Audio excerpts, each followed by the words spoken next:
Caía a tarde de 24 de novembro de 1926 sobre o caminho de boiada espichado entre as cristas da Baixa Verde em Triunfo e a cidade de Vila Bela, em meio às caatingas sem fim do Pajeú pernambucano. Era uma quarta-feira sonolenta como tantas outras. Os cangaceiros estavam jogando baralho debaixo de umas árvores na beira da estrada quando avistaram uma nuvem de poeira. Ao perceberem que era um automóvel, os cangaceiros tomaram a estrada e mandaram que o chofé parasse a fubica. Um Ford preto modelo 1924, capota de lona suja de barro. O automóvel vinha de Triunfo. Os passageiros eram de Recife. José Benício Vieira, caixeiro viajante da Companhia de Cigarros Souza Cruz, e Pedro Paulo Magalhães Dias, vulgo mineiro por ser natural de Sabará, em Minas Gerais, inspetor da Instant Oil Company of Brasil, que atualmente é a Companhia ESSO. Vindo no coice do grupo de cangaceiros, em minutos se apresenta um jovem alto, seco do corpo, tipo de caboclo. Surpreendentemente calmo e tratável, metido em uma túnica bem cortada de capitão, cartucheiras de todo tipo, mosquetão alumiando. Por trás de óculos professorais dava para ver que tinha a vista direita perdida. Tirando o chapéu de couro, aperta a mão dos viajantes e diz que estavam presos e o resgate era de 4 contos de réis por cabeça. Finalmente, como se fosse necessário, dá-se a conhecer. Sou o Capitão Lampião e nada de mal acontecerá a vocês. Espero. Benício tinha o dinheiro, levava consigo 16 contos. Escondeu o resto. E foi liberado com o chofé para que fosse buscar em Vila Bela a quantia pedida para resgatar o companheiro, que Lampião elevou para 10 contos. Mineiro só tinha na hora 1 conto e 800 mil réis. Enquanto aguardavam a volta dos emissários com o dinheiro, os cangaceiros continuaram jogando cartas, dando tempo ao tempo. Alguns se deitaram para descansar no leito da estrada, garantidos pela vigilância de sentinelas postas de cada lado da rodagem. O chofé voltou dizendo que tinha uma mensagem urgente para o capitão Virgulino. As sentinelas levaram-no a Lampião. A mensagem era do chefe político de Vila Bela, o coronel Cornélio Soares. Que mensagem? Perguntou Virgulino. Trouxe ou não trouxe o dinheiro? Trouxe uma parte, explicou o chofé. O coronel Cornélio mandou 1 conto e 500 mil réis e disse que pede desculpa ao senhor, pois não foi possível conseguir o dinheiro todo. Ele mandou dizer que pede para o senhor sortar o viajante. Lampião gostou de ouvir aquilo. Imagine o coronel Cornélio Aurélio Soares Lima, o manda-chuva de Vila Bela, se humilhando, se abaixando, pedindo favor, se cagando de medo dele. Tinha recompensa melhor? Lembrou-se do episódio ocorrido anos atrás, quando o coronel Cornélio se viu de mediador entre seu pai e o vizinho José Saturnino.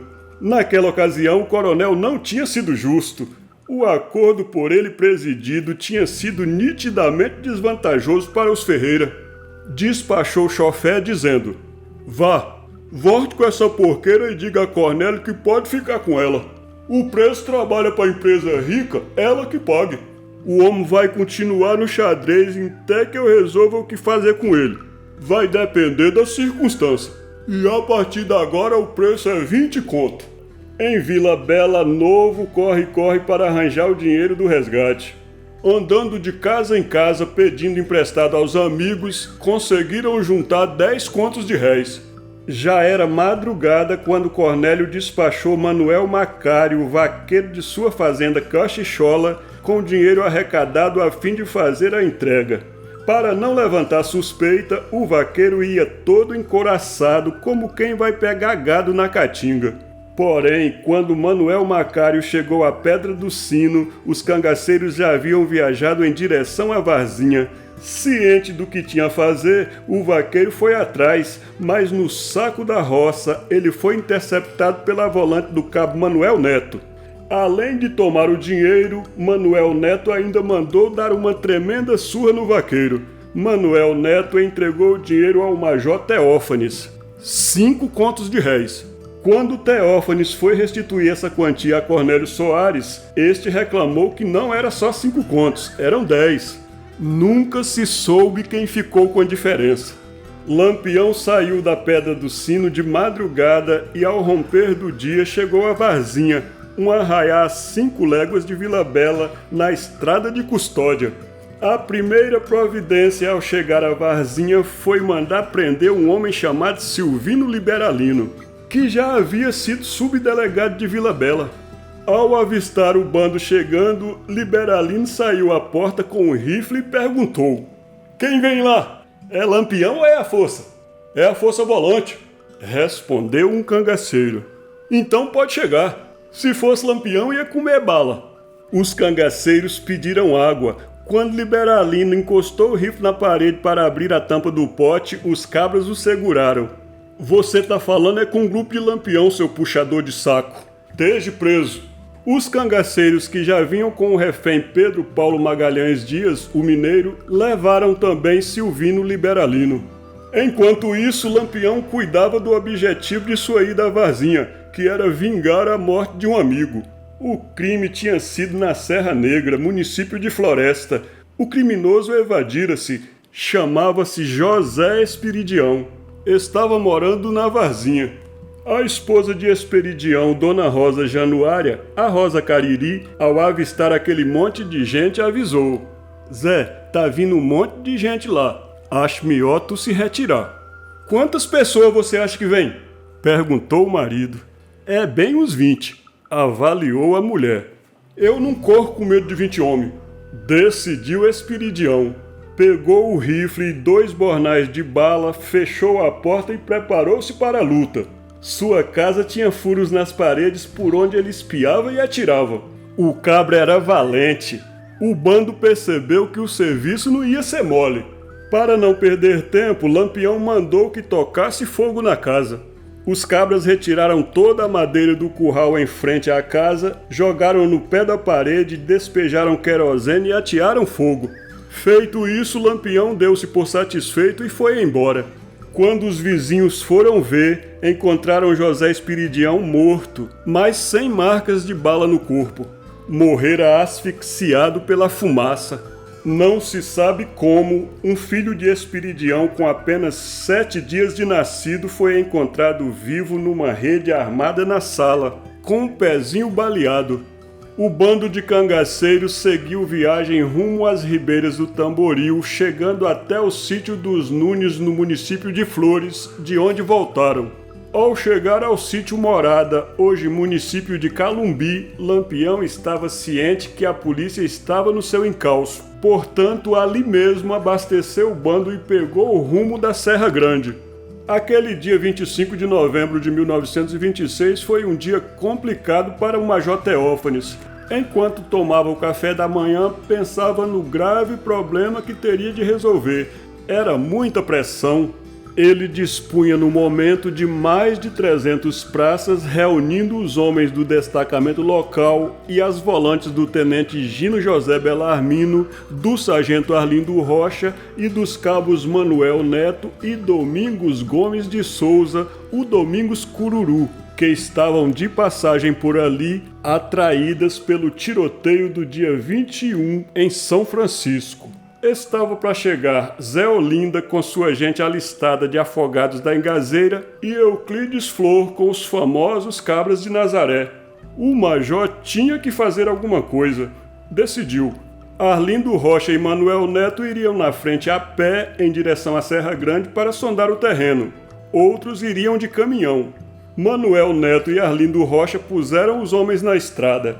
Por volta das 8 horas chegaram a Varzinha. Os cangaceiros tinham saído dali havia pouco.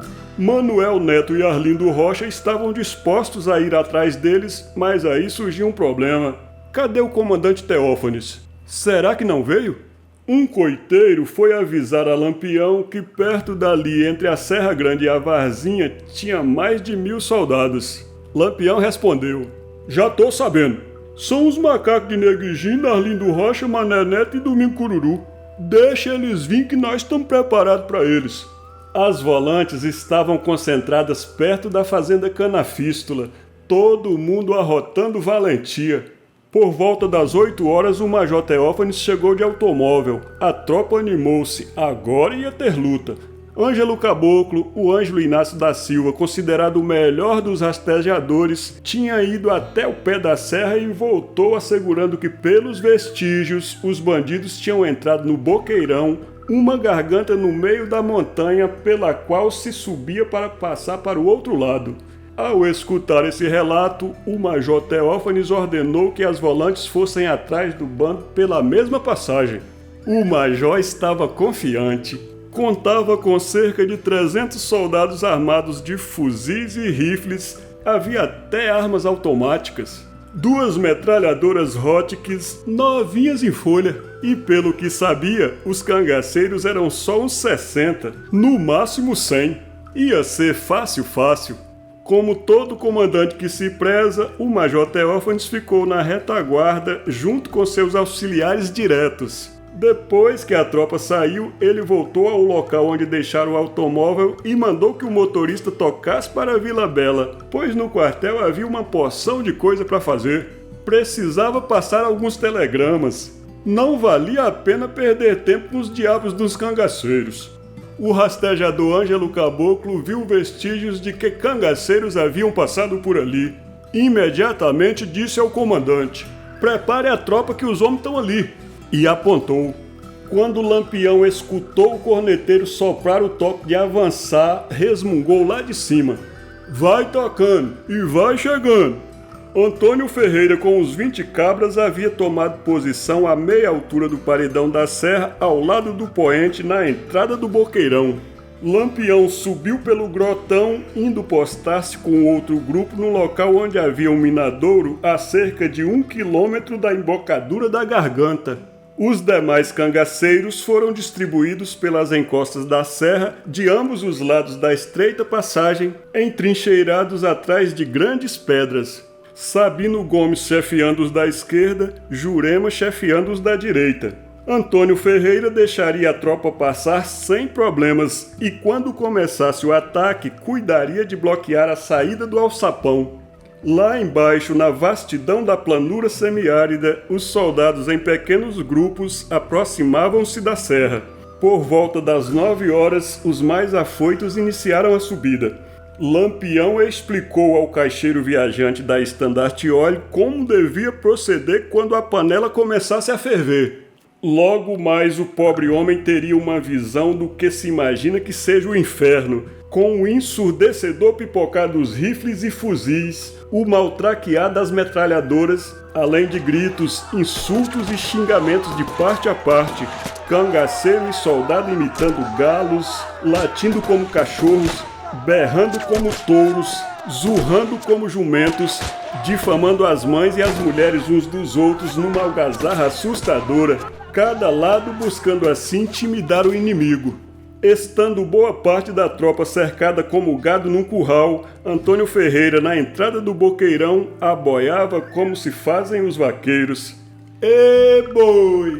Ê boi!" A luta começou às 9 horas da manhã e só terminou ao anoitecer.